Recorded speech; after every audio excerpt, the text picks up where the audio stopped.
television. Welcome to the D-List, the show where I list things and my name begins with a D. You can go find your own letter when you list things.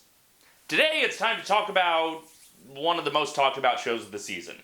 Unbreakable Kimmy Schmidt, the hit new show featuring the blend of biting satire, silly cartooniness, and flat-out surrealism we've come to expect from the minds behind 30 Rock, coming together with the effortless charm of Ellie Kemper for a recipe that made NBC proudly stand up and say, let's just reboot Coach instead. So Kimmy escaped the network and moved to Netflix, where comedy nerds across the country binge-watched her adventures in a single weekend, assuring we would have the Gregory Brothers theme for the show stuck in our head until we die. And immediately everyone was quoting and breaking down their favorite bits, lines, and characters, and I'm nothing if not a trend follower, so I'm going to list the 10 moments and sequences from this show that made me laugh the hardest. Unbreakable, they alive, damn it. That's gonna be, fascinating transition. Damn it! Before we go into the list, a few quick reminders. First off, these jokes are meant to be experienced in context on the series itself, so I highly recommend that you do not watch this video until after you've already seen the season. The season is right there on Netflix Instant. You have no excuse not to watch it. Unless you're the type of person who doesn't have Netflix Instant, in which case you're probably also the type of person who doesn't watch my videos anyway. And second, just remember that humor is subjective, and there will definitely be bits that made me laugh more than they made you laugh, and vice versa. This is not meant to be a definitive list of, these are the good parts from the show, and anyone who disagrees is wrong. This is just my subjective reaction, and it is not meant to undermine your subjective reaction. I realize that's very hard to believe on the internet, but trust me. Unbreakable, they alive, damn it. It's a miracle. Unbreakable, they alive, damn it. With females on strong as unbreakable. The construction catcaller. You're making me wish I was those jeans. Well, I wish I was your yellow hat. Kimmy's not stupid, but she spent most of her life quite literally sheltered, so her naivety often drives her reactions to the world around her. So when she responds to a crass come-on with genuine cheerful friendliness, the harasser finds himself re-evaluating his whole life. Two of the central themes of the show are the terrible ways women are treated, and the power and struggle of optimism in the face of a dark world. And both of these themes converge in this expertly crafted moment. I mean, big picture, does the world really need another bank? They alive, damn it. It's a miracle. Unbreakable, they alive, damn it. With females on strong as This is just a stupid nostalgic pop culture reference, but it caught me so off guard when I first saw it, and it still makes me giggle. Now, please rise for the national anthem. For the red, white, and blue, for the funny things you do, America, America, this is you. We've been living here 10 years. Nobody's seen no girl. Nobody heard no girl. Nobody's seen no girl. Tristafay, a ludicrously pretentious spin class taught by the douche himself, Nick Kroll. There are few people better at playing self-serious human cartoons than Kroll, and his turn here is almost as funny as how petty the class makes Kimmy and Jacqueline. This is another runner that is quite thematically relevant to the series as a whole, and Tristafay's comeuppance at the end is quite satisfying, and even a tiny bit unsettling, in its minor way. Kimmy, don't move that monitor! He had them underground. They come out their hole, look around. Like a bunch of talks at 20 fields. And I said, Nathan, is this for reals? When Kimmy takes a call from her boyfriend who's talking about going to the next level, it wasn't hard to figure out where this bit was going. I want us to get to the next level.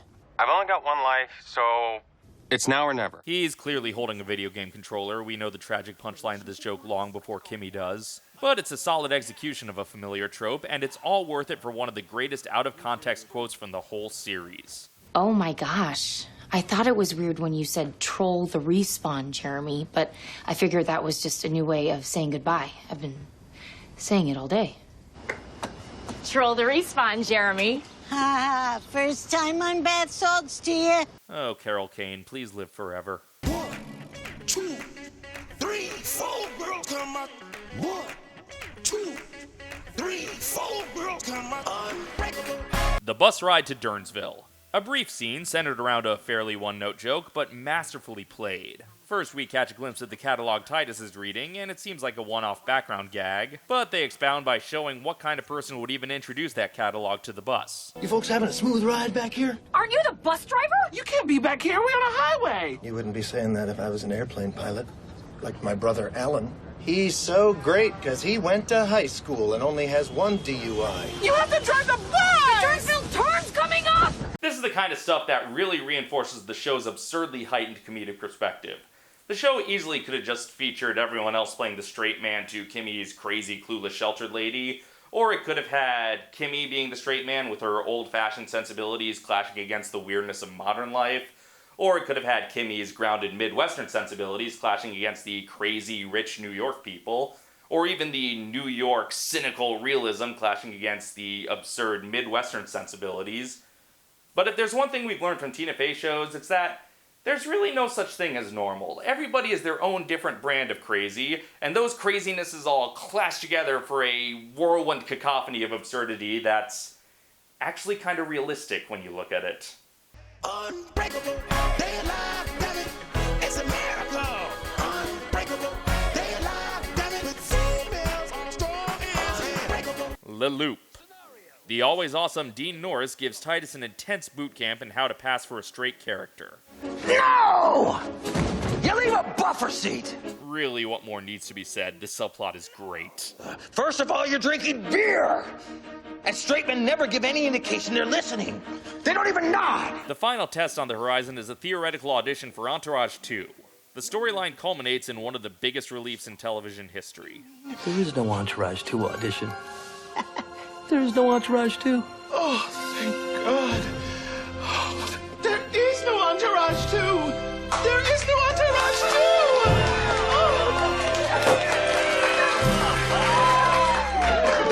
They alive, damn it, it's a miracle.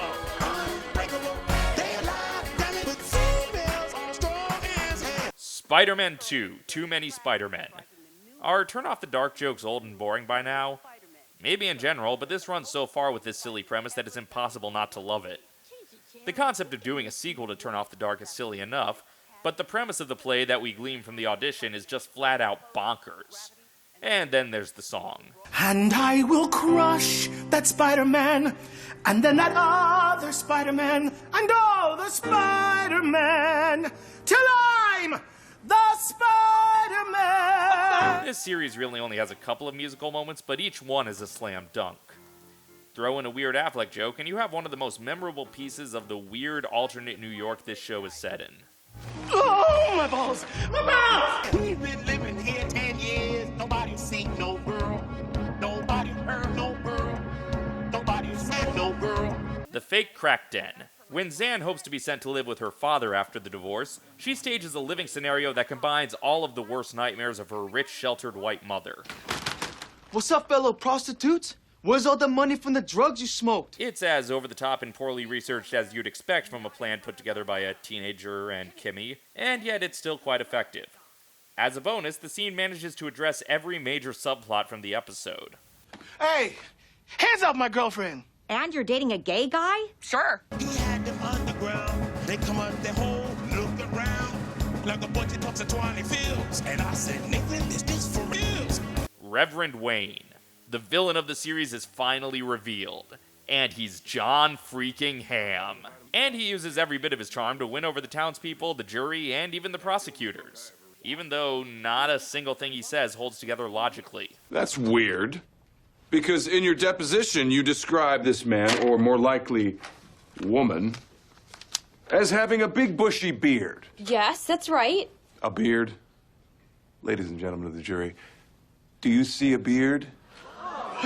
And as frustrating as it is to think that there's even a chance he'll get away with this, every moment he's on screen is hilarious.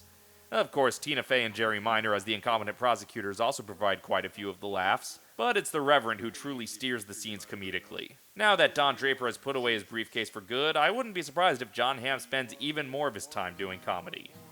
I, for one, would welcome it with open arms. 1, 2, 3, 4 girls come out.